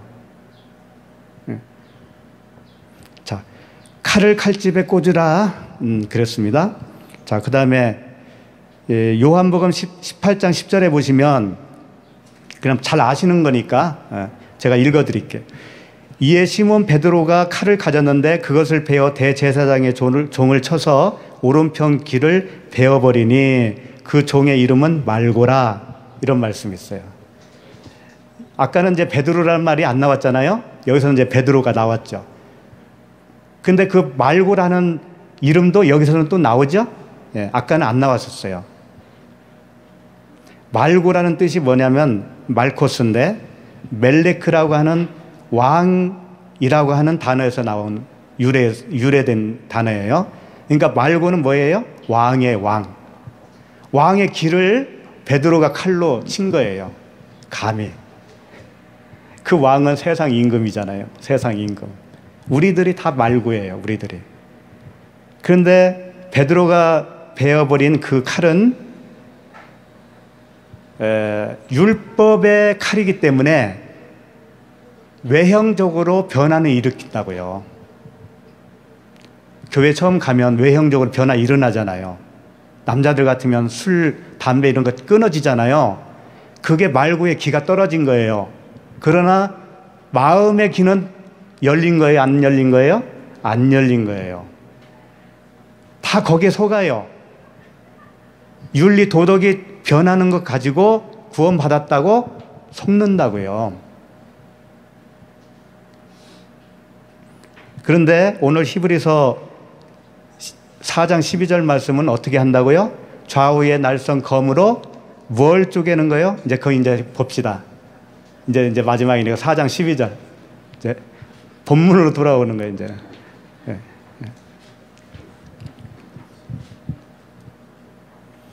말고의 길을 쳤던 칼은 율법이었어요.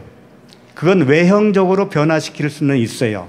그러나 마음의 할례를 할 수가 없는 겁니다. 그것은 마음의 할례를 무엇이 하느냐? 히브리서 4장 12절 하나님의 말씀은 살아있고 활력이 있어 좌우의 날선 어떤 검보다도 예리하여 혼과 영과 및 관절과 골수를 찔러 쪼개기까지 하며 그 마음의 생각과 뜻을 판단하나니. 이게 진짜 칼인 거예요. 이게 마음 내면을 일으키는, 잘라내는 그런 칼인 거예요. 그러면 이제 하나씩 볼게요. 혼과 영과 이렇게 되어 있어요. 혼은 푸시케. 혼과 할 때 과는 까이라고 하는 단어입니다. 그리고 그런 얘기예요. 혼 그리고 영 푸뉴마. 그러니까 혼과 영을 쪼갠다 그런 얘기입니다. 혼과 영을 갈라내겠다 그런 얘기예요. 혼은 뭐예요?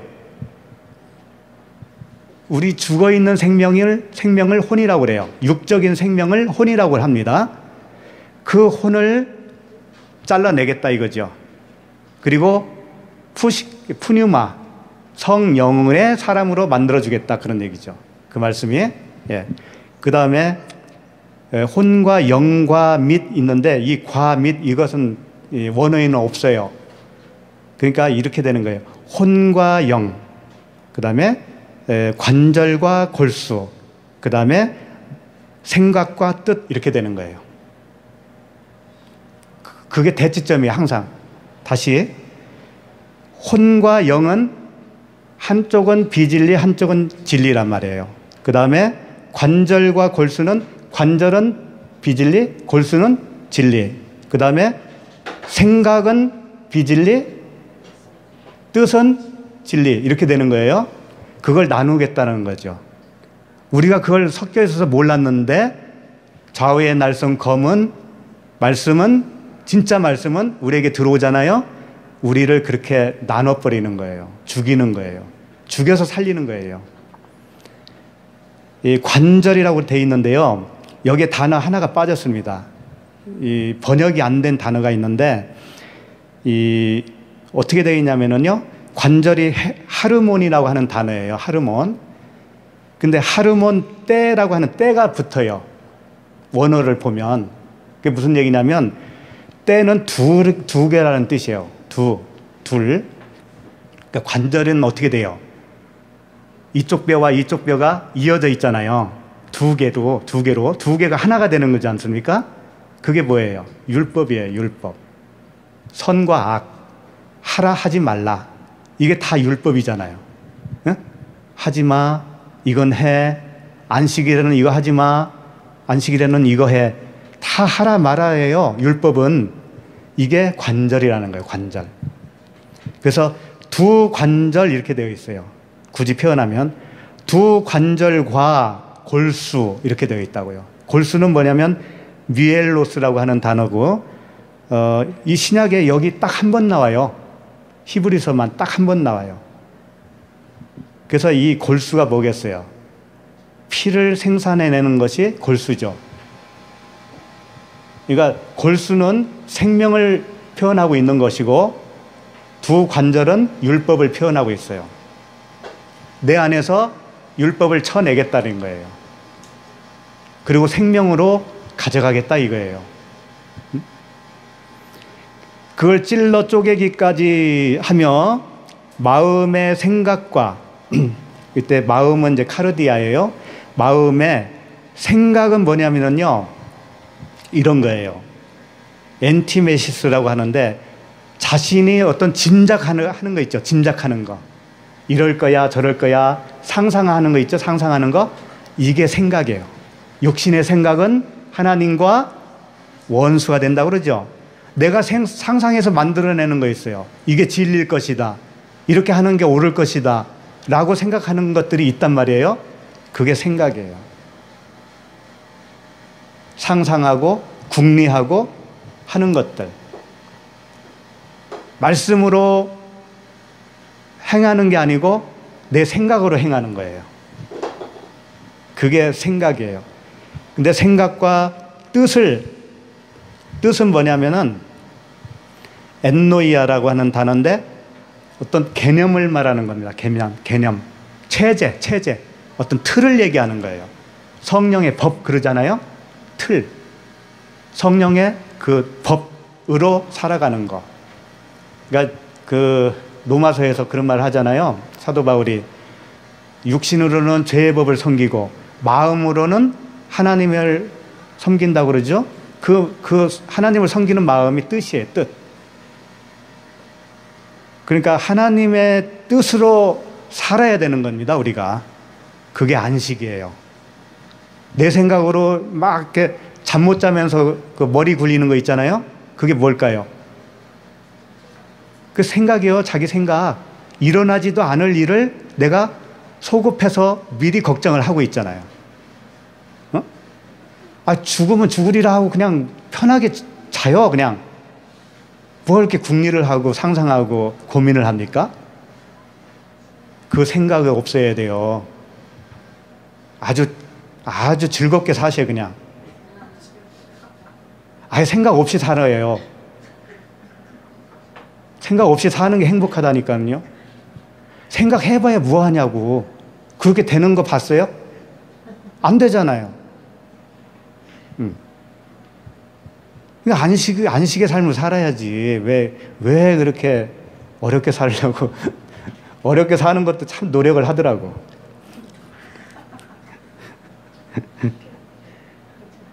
그 뜻을 판단하노니. 판단하고 결정을 해버리는 거예요. 하나님이. 하나님이 이렇게 딱 나눠가지고 결정을 해버리는 거예요. 우리 안에서 그 생각, 그 율법, 그런 것들을 그 말씀이 반으로 딱 쪼개는 거예요. 분리시켜는 거예요. 분리시켜서 너는 내 것이야 하는 거지. 너는 생명이야. 너는 나야. 그렇게 말씀하시는 거예요. 그러니까 전폭적으로 그분에게 그냥 다 맡기세요. 네?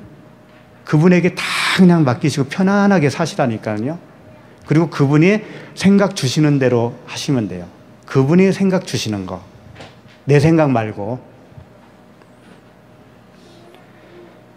그러니까 사망과 생명을 나눈다는 거죠. 율법과 복음을 나누고 육신의 생각과 성령의 뜻으로 나누는 거예요. 그래서 옛사람은 죽고 그리스도와 함께 새 사람이 되어서 사는 거예요. 세상에 대하여는 죽고 하나님께 대하여 사는 거예요. 그렇게 살기를 바랍니다. 네.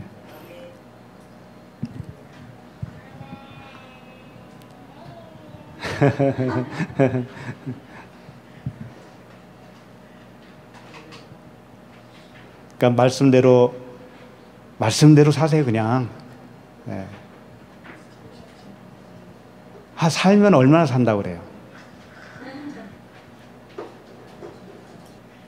근데 율법, 그 관절, 사람의 생각, 이게요 쉽게 죽지 않습니다. 그래서 옷을 빠는 거예요. 광야에서.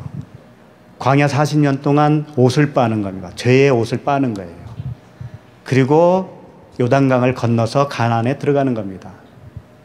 그런 과정에 우리가 있었고 지금도 그 과정에 있을 수 있고 그 가나안에서의 삶을 사시는 분도 있고, 그러나 이건 약속이에요. 다 광야로 나온 사람은 1세대가 죽고 내 겉사람이 죽고 2세대는 들어가게 되어 있어요. 이건 언약이에요. 그 언약대로 믿으시면 됩니다. 기도하겠습니다. 하나님 아버지, 믿음의 결국은 혼의 구원이라고 하셨습니다. 혼에서 영으로 살아나는 구원인 줄 믿습니다. 문자로 죽어있는 말씀이 아니라 주님의 살아있는 말씀, 그 활동력이 있는 말씀, 좌우의 날선 어떤 검보다도 예리한 말씀으로 우리의 죽은 그 푸시케, 혼을 분리시켜 주시고 생명이 되는 그 푸뉴마로 세워 주시옵소서. 선악의 두 개로 되어 있는 율법의 관절, 생명의 골수로 나눠 주시고 육신의 생각과 성령의 마음을 분리하여 주시기를 간절히 원합니다. 세상에 대하여는 죽고 하나님께 대하여는 살아난 자가 되게 하여 주시옵소서. 안식에 이르도록 인도하여 주시옵소서. 예수 그리스도의 이름으로 기도합니다. 아멘.